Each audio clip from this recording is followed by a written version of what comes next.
What's up, guys? Welcome to this episode of Becoming the 1% Podcast. My guest today is Tyler Hall. He is the founder of the Rollercoaster podcast and the company Levels. We're going to get into the tenets of the proper balance in your life when it comes to startups, what it is that you're going to need if you're going to try to succeed at the highest level inside of business, what sort of personal trials and dilemmas that Tyler had to overcome, especially early on in his career. I hope you guys get a lot out of this. Enjoy the episode. This episode of Becoming the 1% Podcast. Got entrepreneurial. We got some really big things coming. You have to have the willingness. It's an A or B. Try and use it as a tool. This is phenomenal. On details make up a person. It's what we believe in the industry. Tyler, how you doing, buddy? The best now that I'm in here. Thank you so much for coming in, man. I really appreciate it.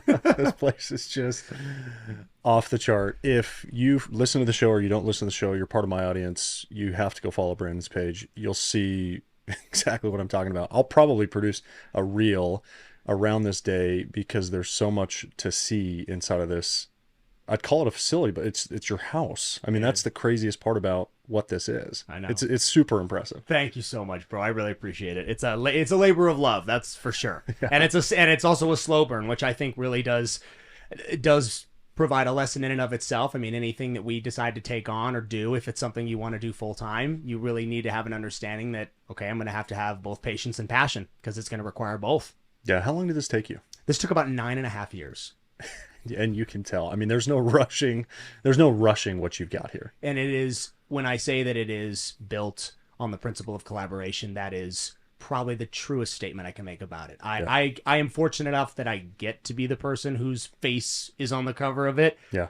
But this is a combination of ideas from at this point, hundreds of different artists and artisans, people who have pitched in, sent something as simple as a product, or my team members who have had really good ideas that we've been able to run with. So it is not by any stretch of the imagination mine. I appreciate you saying that. That's amazing. Yeah, man. So I want to get into this. I want to hear about you, how you got your started, and how you got your start, and how you started working with CEOs. Yeah, that's a good question. You know, I'll just let me say this. Mm-hmm. A lot of times, people love to introduce themselves by what they do. Right. And I will no longer do that in my life. And you're going to understand why as we go throughout this podcast. So who I am first is husband, 12 years, father, 4 kids, avid motorcycle racer, love fitness. I'm a podcaster, right? These are sort of my passions in life. Happen to also found a company, a software business that became very successful, that was acquired by a public company in 2021, end of 2021. And, you know, I went through, here I am, 30 years old at this time. I'm on top of the mountain. I had reached the peak. I'm rich. I'm married 10 years, got married young, 3 kids. Life is seemingly perfect, right? And this was after a roller coaster journey of about 5 years of building this business. And 5 months after that happened, I had a life experience where my wife almost passed away, and happy to talk about this. And that changed everything. And so how I got into coaching CEOs was, I was a pure startup founder, had an exit, had this life event. It changed my whole perspective on life. And so I decided to do work that makes me fulfilled and brings me purpose rather than just chasing the next coin. Well said. Please, yes, elaborate on this life event. That's quite something to have happen. What in the world happened? How did that come to be? Yeah, so it's an intense story, and you know, I've told it enough now to where usually I can fight back the tears, but I'll give your audience I'll give them the whole thing. So, sold the company October 6th, 2021, almost exactly 5 months later. In fact, let me go back just a little. 4 months later, I'm in Dallas, Texas on a business trip. I walk into my hotel. It's a Marriott. I jump on the elevator. I'm going up 12 floors. As the doors are closing on the first floor, a man sticks his arm in to stop the doors and to jump on the elevator with me. And I simply asked the guy, I said, hey sir, how you doing? Right. And he looked at me and he said, I'm not doing well. And I was kind of taken back, right? Because normally the normal answer is, I'm great, everything's fine. How are you? And then you go on with your day, right? He said, I'm not doing well. He said, my 26-year-old son, I had to bury today. And it was the hardest day of my life. Whoa. And I just went, whoa, dude. Like, I'm so sorry. I didn't, I was really taken back. Yeah, And of he course. said he was a good kid. It wasn't drugs. It was a total accident. And yeah, it was a really hard day. He said, so we go up 10 floors, doors open, he's getting off, and he just, I don't know anything to do except open my arms to give this guy a hug. And I said, dude, I'm so sorry. And he hugs me and he pulls me back and he looks me in the face and he says, I don't know who you are. I don't know your name. I don't know if you have a family, but if you do, hold them really, really tight, really close, because he said, you never know when it's going to be your last day. And dude, the doors close and I just lose it. And I go up 2 more floors. I'm crying. I get to my hotel. I FaceTime my wife and I say, honey, I'm so sorry that I haven't been there more for you and for the kids. And I've been traveling. I've been working really hard. We just sold a company, so we're in a good place. And she said, you know what?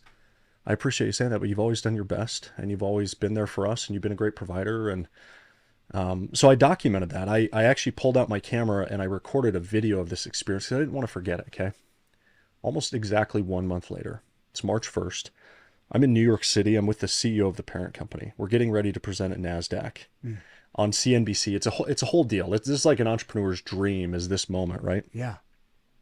I wake up that morning from a phone call from my mother-in-law. And it was 8 in the morning, New York time. It was 5 a.m. In Arizona. And I knew something was wrong. So instead of answering the phone and saying, hello, I said, what happened? And she said, Brooklyn, who's my wife, her daughter, is being rushed to the hospital in an ambulance. And we're not sure what's going on, but you should probably get home. So I text my assistant. I say, I've got to get out of New York City. Please get me the next flight. And I'm in the Uber getting text message updates from my father-in-law. Okay. And the string of messages are, just got to the hospital, just got into triage. They're doing an ultrasound. The next one is they found 2 liters of blood in her abdomen. Okay. So she's bleeding out internally. 2 liters, by the way, 40% of the blood in the body, enough to die. You should die at about 40% blood loss. Sure. The next message would change my life forever, which was a picture of the whiteboard in the hospital. And it said ruptured ectopic pregnancy. So I don't know what this is. So she was pregnant at the time with our previous fourth that we ended up losing. And I Google this and I find out that in the majority of cases when this happens in the home, which it did, the woman doesn't make it because they don't have enough time, right? Essentially, baby is not growing in the uterus, it's growing in the fallopian tube. It gets big enough, it bursts the tube, which is connected to all your internal organs. You bleed out, you die. You have 3 to 5 hours maximum. Wow. And so in that moment, I go Google it. I find out that 80% of cases that happen in the home, they die. It's fatal. So I'm like, I go from like, these kind of things just work themselves out. That's how life works, to my wife is going to die. And I remember feeling all kinds of emotions in that moment. And I was leaning on like I can't recall what it was. It was like a ATM or something in the airport that was about arm height. And I was leaning on it and I started to get real lightheaded, like I was going to pass out. My vision started, I had tunnel vision. I went into like a real state of shock. So much so that the flight attendant had been calling my name. I wasn't hearing it, but I was standing right by my terminal. They came over, they said, hey, are you by chance Mr. Hall? Are you okay? And they escort me on the plane. I get on the plane. The next, and which was a incredibly rough 5-hour flight from the furthest point in the U.S. I was going to say, York. you went from New York to Phoenix. Yeah. Yeah. And so the next 4 messages I got were, they rushed her in for an emergency surgery. Still in surgery, still in surgery, still in surgery. This went on for 4 hours. And so, at this point we had 3 children, and labors take the doctors in the room 10, 15, 20 minutes, right? This was 4 hours. Yeah. So I started to really lose hope. And the last message I got from him as the plane is starting to descend, this is now 6-7 hours later from the time I got the original call, was something to the effect of, brace yourself. It doesn't look like she's going to make it. And From your father-in-law. from my father-in-law, right? So think about this, right? The emotions I'm having at this point, Brandon, are as broad as what is life? Does God even exist? What is this all for? Um, will I ever love again? Um, have I been a good father? Have I been a good husband? Am I fulfilled? Do I have purpose? I'm asking every question, and I'm like going through a timeline of the last 10 years of building businesses. And I feel all sorts of emotions of guilt and pain and just trauma, and from the fact that I could have spent those 10 years much more intentionally with my wife. Mm. And then out of nowhere, she's gone. She's going to be taken from me. So I interpreted that text as, she is gone, but I'm not going to tell you she's gone until you get to the hospital so I can be here and embrace you. And I'm feeling all sorts of pain for my father-in-law, her dad, right? Yeah. You know, my wife's at this time, she's 29. And I felt so sorry for him that he had to be there. And it wasn't me there. Yeah. I was off doing business stuff, right? So we land, I run through the airport, I get in the Uber, get to the hospital, I run past the reception desk, right? The lady's like, hey, you gotta, and I'm like, no. I run past, go up 2 floors. I get to a room. I open the door. The first thing I recognize is that the heart rate monitor is still going, still making noise. And so in that moment, the feeling was just pure gratitude. Like, thank you for giving me one more moment with her, right? And I sit down on her bedside. I ask her father-in-law, my father-in-law, I said, hey, what happened? Is she okay? And the moment that those words came out of my mouth, she had this intense seizure. Doctors had to come in, calm her down. It was super scary. Heart rate got all out of whack. And, you know, we make it through that first night. That first night, my eyes were glued open because I was fixated on the heart rate monitor. The doctors were still telling us like less than 1% chance. Like she's pretty much gone, right? Sure.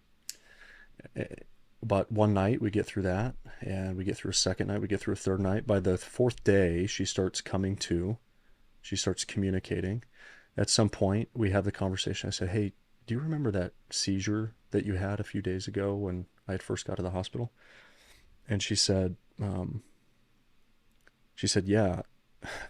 Said, when I heard your voice, it gave me life. Wow. And that was like that was an intense moment for me because, you know, my wife and I were good. You know, we had a great marriage, but I never felt like we were like one. And in that moment, it was like, dude, we're like one. Like when you take somebody's hand in marriage, you have a family, you have kids. And so that moment meant a lot to me. And in some small way, it felt like I contributed to helping her just fight and get through it. So a lot of pain. You know, the next 3 months were really tough.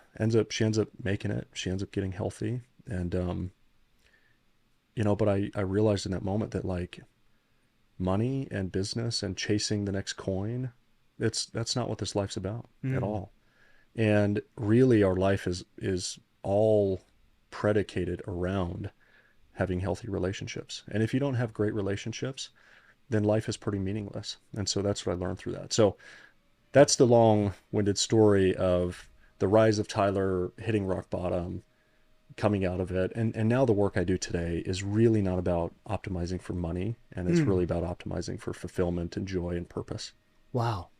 And at what point did you realize that this was something you could take and teach and mentor others? And in what way did you find that it was best suited for people who were in the position of CEO? Yeah. So, because I feel a lot of people who have gone through this kind of existential life crisis could take it in many different ways. I mean, you could have gone into public speaking, you could have gone a pastor. There's a lot of different ways, but you found a way to take this and really niche it into. Obviously, you have the background as a founder and CEO and taking your. I assume I didn't know the company did. You went to the NASDAQ. I mean, did everything on the professional side happen as you hoped it would, even though you had to obviously bail and come back for this life-altering event? Yeah, totally. Yeah, totally. Yeah, I had reached the summit, right? And through that process, I ended up leaving the parent company way earlier than I thought I would. I thought I'd stay there for 2 to 4 years, probably. Relatively big company. And yeah, so I leave the parent company, and I realized that one of the things that brought me the most fulfillment was helping CEOs that were in my same seat just fight the good fight, right? It's a roller coaster building a company. It's really hard, but there are ways to flatten the curve of the roller coaster if you just do some of the right things, right? So I teach a CEO framework called the Mochari method, which was developed by a guy named Matt Mochari 25 years ago. He's coached like 40% of the unicorn tech companies out of Silicon Valley the last 25 years, the CEOs. Unicorn meaning $1 billion plus valuation. Sure, right? yeah. So he's one of the greatest CEO coaches of all time. His framework is what I learned on to become a good CEO. And I just found a lot of passion. You know, I had a CEO that I was on the board of his company, asked me to coach him. And I was reluctant, and eventually I did it because I had a great CEO coach, and I said, you know what, I'm going to try this out. So I did it, and a month went by, and I just loved it. And so I decided to lean into that. Now, I took on 5 CEOs 18 months ago when I started doing this.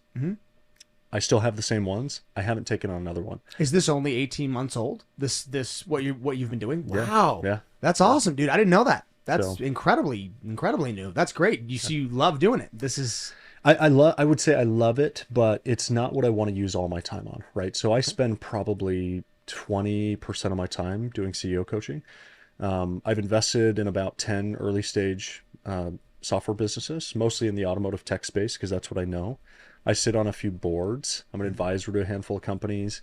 I'm building a brand called Levels. I have the podcast. I'm building a private equity fund. So the Roller Coaster podcast. Yes. So Love that name. Now I get why. That was going to be one of my questions today as to why you named it the Roller Coaster That's the podcast. one. That's And it the makes sense though, because you're right. Building a business is certainly, that's a good description of it. It is up and down. A lot of times when you're up, you feel like you're never going to go back down. And when you're at the bottom, you feel like you're not going to be up again. And that's a good way to describe, especially a startup. Yeah, for sure. So it's like my weeks are kind of divided by days. So each day I'm actually working on something different, which is pretty unique, right? So there's about 5 main projects that I'm focused on right now, and each day of the week is dedicated to one of those things. I love that. So I love that. So your founder's framework and the non-negotiables, I read through those. I want to hear about, first off, where you came up with those. It seems like this is there's 6 of them. Is that correct? Yeah. Is it? Yeah. Can you walk me through those, even just step by step, and just kind of what each one means? start with the first one. Read me the first one, and I'll kind of describe it. Fulfillment over happiness. Yeah, so this one for me is, I think if you ask 100 people, what is the one thing that you're trying to optimize for in your life? 90 or more of them would say, I just want to be happy. Okay. Or I just want to have joy, right? And go try this. Go ask some of your friends, like, what's the thing you're trying to optimize for? Most people say it's happiness. The reason why I think fulfillment is a better word is because I don't think life is intended to just be up and to the right and perfectly happy and joyful all the time. Amen. I don't think life would be that rewarding if that was the case, right? So the way that I think about fulfillment is this. I want you to visualize a heart, okay, inside of your chest. And I want you to carve that heart into like a pie, okay? So you have several segments. The entire heart is fully fulfilled, okay? So if you can fill in the pie, then therefore you are fulfilled. And everybody has to think about what are the elements in that pie to make me feel fulfilled. Okay, it could be, by the way, happiness. It could be good physical fitness. It could be strong relationships. It could be well off financially. It could be a variety of things, right? So that's for you to understand. So fulfillment, being fully filled, is the nature of that word. What are the elements that make up a fully filled heart? And then how do you, instead of just monetizing for me, for money, like I had done well, but everything else was sort of down here. How do I raise all of these to 80, 90, 100% to where across the board in all these disciplines of my life that I care about, I'm optimized. So that's how I think about fulfillment. It's very well said. Wear no masks. Just be yourself always. There's one thing I respect about you a lot, Brandon, because I think what you see is what you get. And I think this is one of the things that men and women should really strive for. is how do I show up as me and only me and nothing else? Okay. One of the challenges that CEOs face is this. CEOs are the center of a wheel of constituents. Okay. And these constituents could be investors, advisors, a board of directors, your team, your employees, the public eye, your customers, etc. There's about 10. And the CEO is right in the center. And depending on who the CEO is interfacing with that day, they will walk into their closet and they will put on their mask. Okay. It could be the investor mask. It could be the customer mask. And they're going to show up differently depending on who they're interfacing with. And the thing that I realized was if you just said no to the mask and were just 100% authentic and yourself all the time, medium and long term, that's going to win. Okay. So once you do it, when I teach CEOs this framework, they say, oh, it's so hard though, because I don't tell the full truth here. And I want my investors to think things are always great. And I want my team to think I'm a superhero. Once you stop doing that, it lets your guard down and it really allows people to connect with you at a deeper level. But in the meantime, a lot of those relationships are going to go away because they actually want the masked version of you, not the real you. Do you find that social media seems to fuel these masks that we wear? 100%. 1,000,000%. Probably, arguably more than anything, right? And it's become a problem, and it's quite sad for a lot of people who get sucked into that. Yeah, agreed.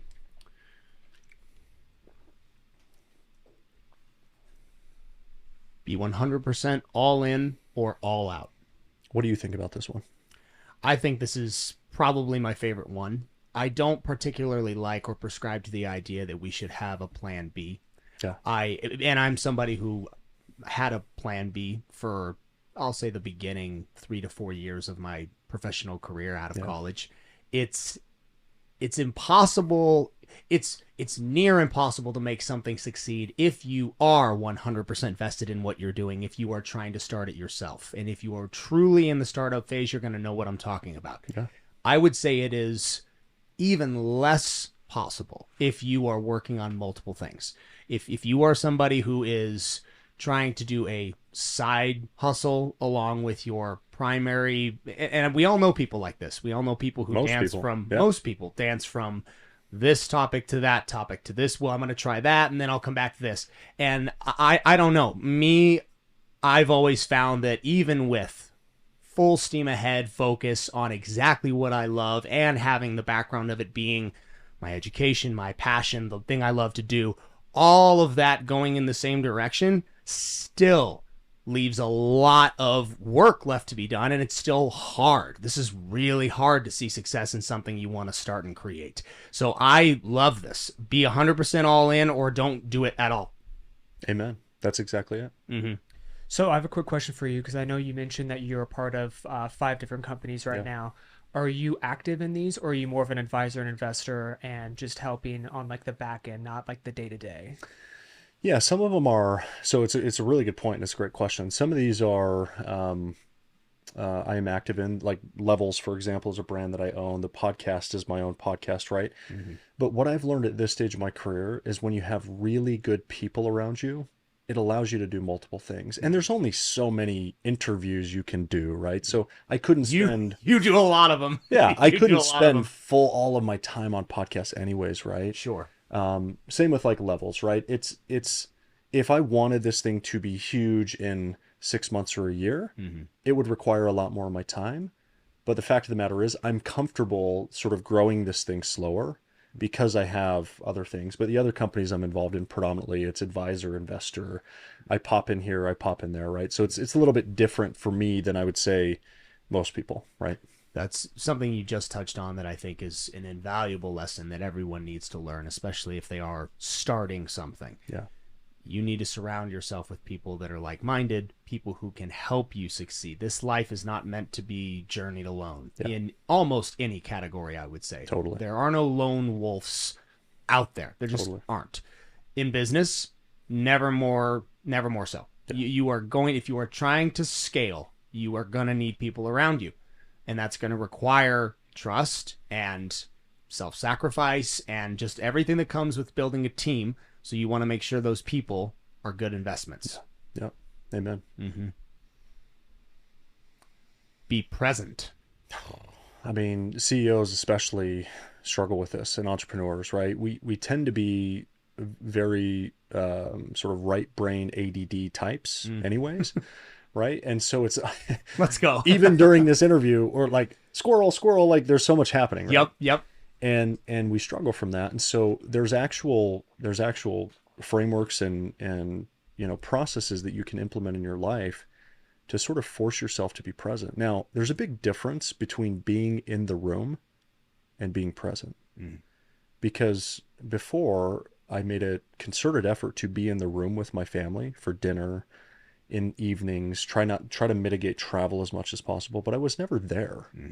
Right. And so that takes a lot of work. It takes a lot of work, and it takes, for me, it took therapy. It took different meditative practices. It took breathwork practices to get to a place where I could calm my mind down and just be. And that's probably the greatest gift that I have now that I can give to my family, is just to be present when I'm with them. I love the casual mention of all those biohacking tactics that you implemented. And a lot of times I think people are hesitant or even afraid to go to therapy or to consider a breathwork class or meditational awareness. Any of the float pod, dude. Oh, that one's one of the best. That one's one of the best. 100%. I have never, because you don't go to sleep. You're in there and you're meditating. You're right there on that precipice of sleep, but you're conscious. Yeah. And I find that just some of my most intimate unpacking moments in my head are in there. If you are able to strip away, and sometimes, I mean, if we get together, I tell, just leave your phone in a Faraday bag, or get away from your phone. That's a big one. That's one where Totally. It doesn't matter if you're home with your kids, hanging out with buddies, or doing a podcast. Try to get away from that as quickly as you can, because it's a distraction machine. Totally. Yeah. I mean, there should be chunks of time every single day where we just be, and whether that's with other people like our family, or whether it's alone, it's incredibly important for our mental and physical health. Amen. Absolutely. Give more, take less. Look, I think this is one of like the one that a lot of people struggle with. When people get invited to a networking event or to a podcast or to a thing, people tend to want to show up and suck value out of the room. Now, if the world thought about this differently on the inverse, and they just said, I'm going to show up and add value everywhere that I go, things would work a lot better, right? So I think if you want to get anywhere in life and you want to develop meaningful relationships, you have to give. And the world will find a way to reward you for that. Amen. You will never find a quicker way to discover whether or not somebody cares about people in how they will interact in any one of those situations you just said, a networking event, a podcast. Totally.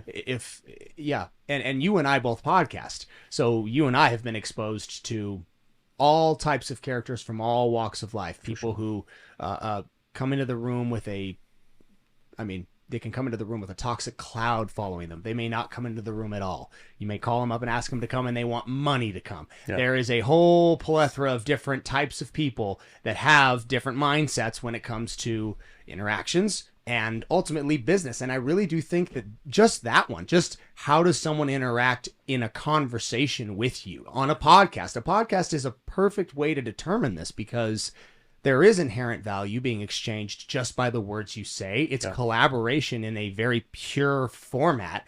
And if I talk to somebody for 90 minutes, I'm going to get to know you pretty well. Yeah. And the conversations we have leading up to the conversation in the podcast and how that actual podcast goes, that is going to show what type of a CEO are you? What type of a person are you? It doesn't matter if you're running a company or not. Yeah. Yeah. So, and if you show up on time, for example, stuff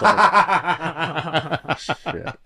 Hey man, it doesn't matter who you are. It happens to every single one of us. It is, and that's that what you're talking about right there. I mean, because you and I are very similar in this. Our brain is ADD. We're doing 1,000 different things every single day. It is very important, I think, to always remember whenever there is an interaction happening, that sometimes it doesn't happen exactly the way that you want it. And that is the other thing that I think in business people don't really value that much, is understanding, forgiveness, like all of that stuff. It seems like everything has kind of gotten very cutthroat, cut Very and cold. dry. Yeah, very Very cold. cold. It's like if I'm not getting value from you, I don't want to talk to you or any of that type of stuff. And I just don't. I think it's very negative for everybody involved, but especially for the person who's allowing it to control them. Yeah. Yeah. Yeah. All right, let's go to number 6. Routine is the antidote to chaos, so have one. That's well said.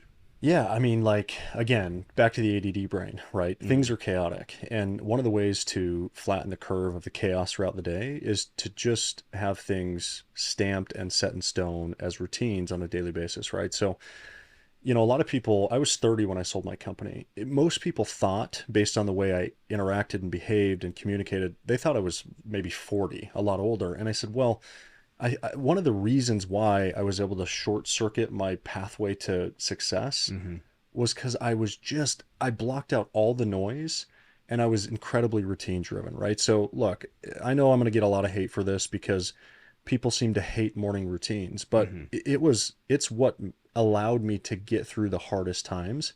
Was waking up early, was writing in my journal gratitude, was doing a cold plunge, was going to the gym and exercising, was drinking a full glass of water, was grounding to the earth, was getting sunlight. Like, these things actually matter. There's a reason they've become sort of cliches, right? Because they're powerful. So Well, trends don't start out of nowhere. There's a reason why at least 4 of those things you just mentioned are scientifically backed and proven. Yeah. I think that if you are somebody who wants to get a jump start on your life, start by getting a jump start on your day. Yeah. And your morning is very important.